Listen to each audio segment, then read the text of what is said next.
Bonjour, nous continuons avec les quartiers du fruit de l'esprit, la bénignité et la fidélité. La bénignité est peu usitée aujourd'hui. Amabilité, bienveillance, bonne disposition de cœur sont équivalents. La bienveillance se trouve parmi les hommes droits, Proverbe 14. Traiter les autres comme nous aimerions qu'ils nous traitent, être prompt à pardonner et servir, ne pas soupçonner le mal, sont des preuves de bénignité. Tout ce que vous voulez que les hommes fassent pour vous, faites-le de même pour eux, car c'est la loi et les prophètes. Matthieu 7. Mes frères, je suis moi-même persuadé que vous êtes pleins de bonnes dispositions. Paul l'écrit aux Romains chapitre 15, remplis de toute connaissance et capable de vous exhorter les uns les autres. Paul ne connaît pas encore les chrétiens de Rome et pourtant il leur montre de la bienveillance. Ailleurs, aux Colossiens, Paul invite à se revêtir d'entrailles de miséricorde, de bonté, d'humilité, de douceur, de patience. Les entrailles sont nos profondeurs où réside le fruit de l'esprit. La bienveillance est efficace, alliée à d'autres vertus dans le service comme le discernement. Notre prière: Seigneur, donne-moi un regard bienveillant. Proverbe 22. La fidélité. Dieu est fidèle. Le terme grec pour fidélité désigne tout autant la foi que la fidélité. La foi implique la fidélité et la fidélité se fait dans la foi. S'il n'y a pas fidélité, la foi ne fonctionne pas. La fidélité apprend à persévérer dans la dépendance de Dieu. La foi, c'est la calme confiance dans la fidélité de Dieu.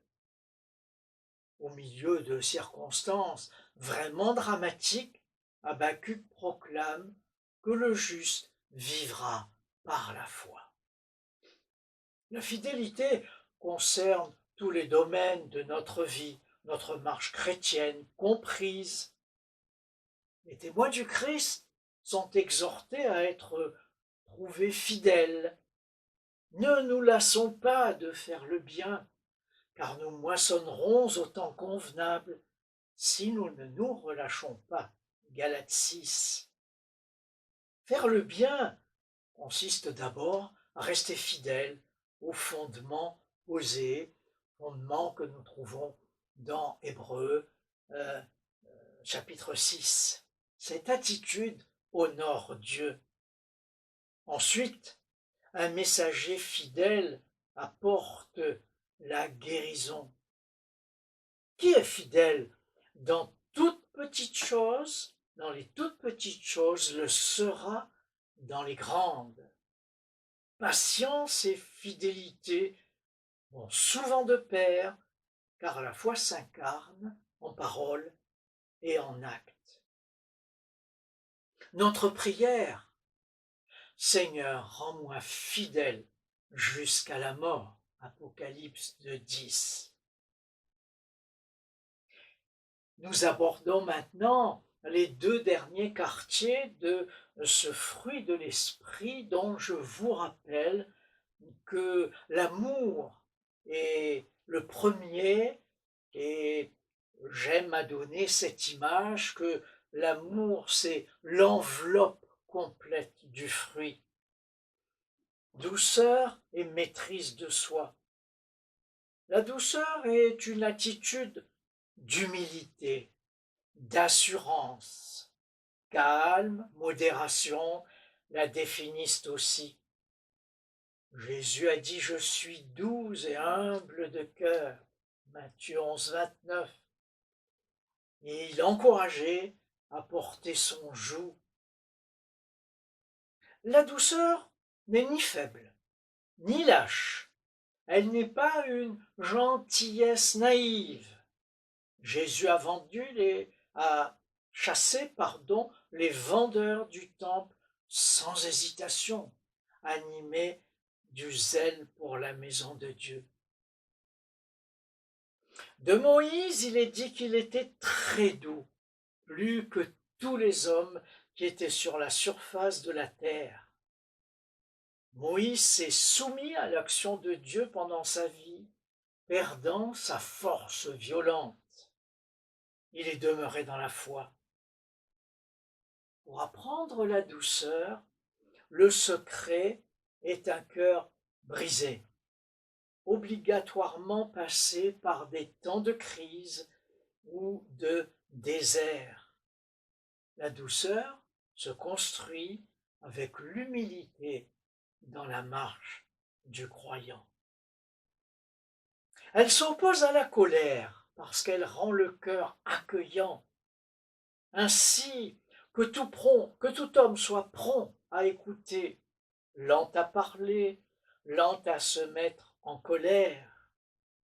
Et un petit peu plus loin, dans ces versets de Jacques 1, c'est pourquoi recevez avec douceur la parole qui a été plantée en vous et qui peut sauver vos âmes.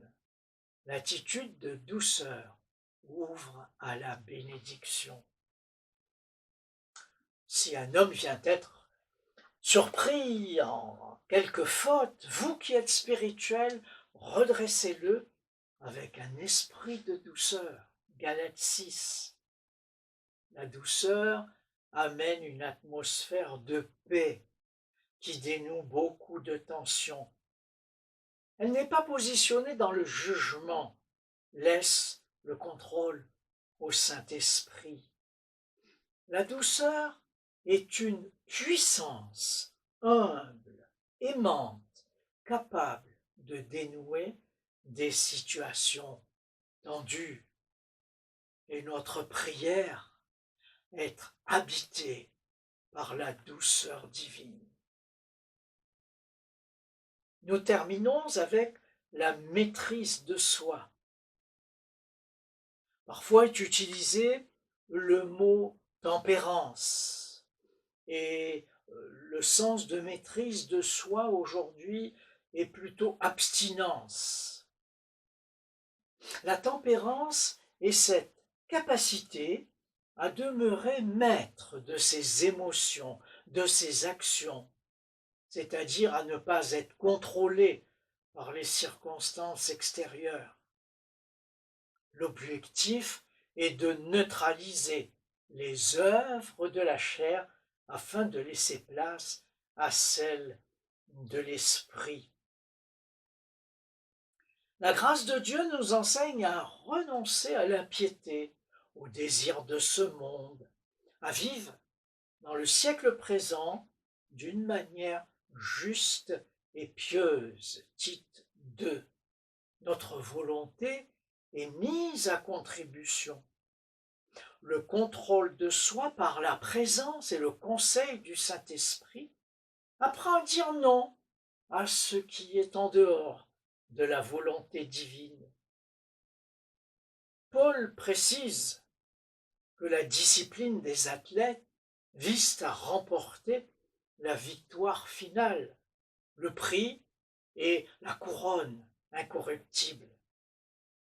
Je traite durement mon corps, écrit-il, je le tiens assujetti, de peur d'être moi-même rejeté après avoir prêché aux autres. 1 Corinthiens 9. Paul veillait constamment à tenir son corps en bride pour être fidèle et saint. Il désirait plaire à Dieu. Plusieurs domaines sont évoqués. Les excès de l'ivrognerie, de la luxure, de l'impudicité, des querelles et des jalousies, toute pratique non conforme aux fruits de l'esprit. Comme nous sommes le temple du Saint-Esprit, nous sommes invités à fuir l'impudicité, maîtriser les désirs sexuels. Si quelqu'un ne bronche pas en parole, c'est un homme parfait, capable de tenir tout son corps en bride. Jacques 3. Et dans le même chapitre, la maîtrise de la langue est un vrai combat, car nous pouvons soit maudire, soit bénir par nos paroles. Vous ne vivez pas selon la chair, mais selon l'esprit, du moins, si l'esprit de Dieu habite en vous. Romains 8. Soyez remplis de l'esprit, c'est le secret de la maîtrise de soi. Notre prière, que me soit donnée cette bénédiction puissante de la maîtrise de soi. Et au final, quelle que soit ta situation, ta condition spirituelle, es-tu prêt à demander que le fruit de l'esprit naisse et grandisse en toi?